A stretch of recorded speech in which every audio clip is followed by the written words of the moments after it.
le professeur Maurice Kamto, je pense quand même qu'aujourd'hui, si nous parlons du MRC, c'est le parti le mieux organisé au niveau de l'opposition. Pas un parti mieux organisé que le MRC. Mais c'est clair que le MRC seul ne peut pas réaliser cette alternance indépendance. Parce que pour moi, c'est pas seulement une alternance. Pour revenir à la question, est-ce que c'est tout sauf le président? Bien non. Et il est question de prendre notre indépendance. Et j'ai dit, le premier président du Cameroun, c'est les Français qui nous ont menés et qui nous l'ont amené. Le président Biya, c'est par la volonté des Français. Et nous devons avoir un président en 2025 qui sera le produit de la volonté du peuple camerounais, des composantes de la société camerounaise. Et je pense que c'est possible d'avoir ça. Alors le professeur Kamto seul, certainement le MRC, parce que vous pouvez parler, quand vous parlez du professeur Kamto en tant que personnalité, bien sûr, il a tout ce qu'il faut. Mais maintenant, le MRC en tant qu'appareil politique, ils sont bien organisés. Maurice Kamto n'est pas jeune. Il a 70 ans, Akeremouna a 72 ans, mais vous les qualifiez toujours. Mais écoutez, c'est pas une question de... Mais entre 72 ans et 92 ans, il y a 20 ans quand même. C'est une génération. Vous comprenez bien. Et je pense que le président Biya, je ne parle pas seulement de l'âge. Je parle, il a eu 42 ans pour apporter ce qu'il a pu apporter aux Camerounais. Après 42 ans, en sachant que la moyenne, c'est vraiment la moyenne mondiale. C'est 10 ans, la moyenne mondiale. C'est 10 ans. Donc ça fait, je ne sais pas, il a connu, oui, 4 fois plus. Et je pense qu'il faut libérer les énergies parce que nous avons un pays qui est en panne depuis de longues années. Et encore, c'est pire, ces 6-7 dernières années. Il faut aller de l'avant, il faut soigner notre pays, il faut relever notre pays.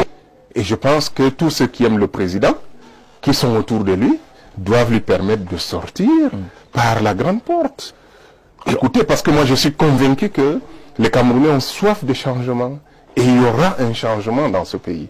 Sauf si maintenant, il y a des gens qui vont confisquer la parole du peuple, la volonté du peuple. Si les gens veulent le faire, ça, c'est autre chose. Mais aujourd'hui, tout est clair. Et si quelqu'un vraiment aime le président, on doit pouvoir lui dire... Vous pensez que ceux qui appellent le président à se représenter aujourd'hui, qui sont tout aussi nombreux, on n'a pas les mêmes statistiques que vous, par exemple. Il y a également les chefs traditionnels qui se sont prononcés il n'y a pas longtemps. Il y a des appels qui fusent d'un peu partout. Il y a encore quelques partis politiques qui étaient chez le ministre de l'administration territoriale il y a de cela quelques heures pour marquer leur soutien au président de la République. Eux, ils ne maîtrisent pas les réalités que vous décrivez? Non, quand vous dites qu'ils sont nombreux, oui, ils bénéficient de la surexposition. Mais écoutez, que représentent les chefs traditionnels de nos jours? Ils représentent qui? Leur communauté. Je n'en suis pas sûr. Ça, j'ai des doutes. Permettez que j'ai des doutes. C'est votre devoir. Non, mais écoutez, vous parlez des partis politiques. Regardez, moi j'aime bien, hein, je préfère le Cameroun où on disait qu'il y avait la dictature. Il y avait un seul parti, tout le monde devait se taire. Et puis, dans ce pays-là, on avait quand même un minimum. Hein. Mais aujourd'hui, on nous dit qu'on a la démocratie, mais il n'y en a pas. Comment ça? Où se trouve la démocratie au Cameroun? Vous ne pouvez même pas... Oui, on laisse les gens parler uniquement dans les studios de télé. Et encore, ou dans les studios de radio. Ou encore. Mais les partis politiques ne peuvent pas mener leurs activités. Vous avez des partis politiques représentés, comme ils disent, hein, à l'Assemblée nationale et tout ça là, qui ont réfléchi pour la modification de la loi électorale. Mais ces leaders n'ont même pas pu présenter leurs travaux dans un hôtel. Ils ont été assiégés par la gendarmerie. Le chef de l'État dit qu'il n'a même jamais reçu ce document. Et ça, c'est grave encore. Je ne parle même... C'est plus grave. Un président, il doit être au courant de tout ce qui se passe dans son pays. Si le président de la République, pour quelque chose qui a été porté à son attention. Oh, mais écoutez, ça veut dire que le président n'est pas à l'écoute de son peuple. Parce que c'est quelque chose qui a fait l'objet des titres, des journaux, des articles dans la presse, à la télévision, partout. Mais c'est pour raison de plus. Si le président n'est pas au courant, ça veut dire qu'on a créé, carrément on a isolé le président. Comment un pays peut fonctionner s'il n'y a pas un arbitrage? Qui arbitre l'action du gouvernement? Tout le monde sait qu'on est dans un régime présidentiel. Et si le président n'est pas là pour arbitrer l'action du gouvernement, vous avez... alors là, c'est la catastrophe. Parce que comment le pays peut avancer? Chacun reste là et du coup, vous avez une sorte de shadow cabinet, un gouvernement parallèle qui dirige. On a l'impression.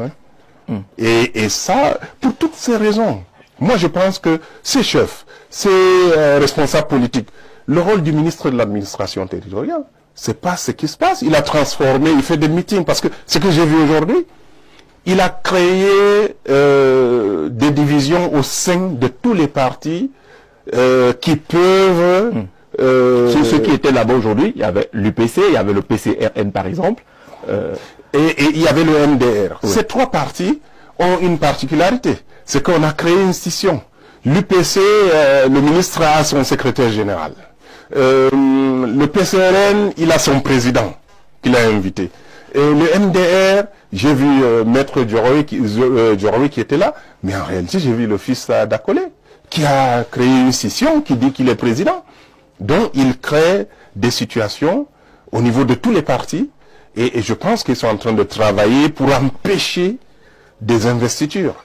Le peuple camerounais va exprimer sa volonté en 2025. J'en suis convaincu. Et ce peuple-là se demande derrière qui s'aligner. L'opposition est en train de jouer un jeu. Hein, non, l'opposition, je vous ai dit. Où on se bouffe les habits, on se marche dessus. Non, mais écoutez, pourquoi vous cherchez l'opposition? C'est impossible. J'ai dit, les gens ont commencé. Le jour où vous mettez en tête qu'il faut qu'il y ait une opposition unie, ça veut dire qu'on a perdu l'élection. Parce que c'est pas possible. Pourtant, parce que en face, serait la porte. Non, pas dans le cas du Cameroun. Parce que vous avez en face, vous avez l'AT et vous avez des moyens énormes, les moyens de l'État qu'on utilise pour diviser. Non, aujourd'hui, si les gens veulent qu'il y ait 1000 candidats, s'il y a possibilité, mais le peuple camerounais va discriminer. Il n'y a pas à rechercher un consensus au niveau... Ceux qui veulent se mettre ensemble vont se mettre ensemble.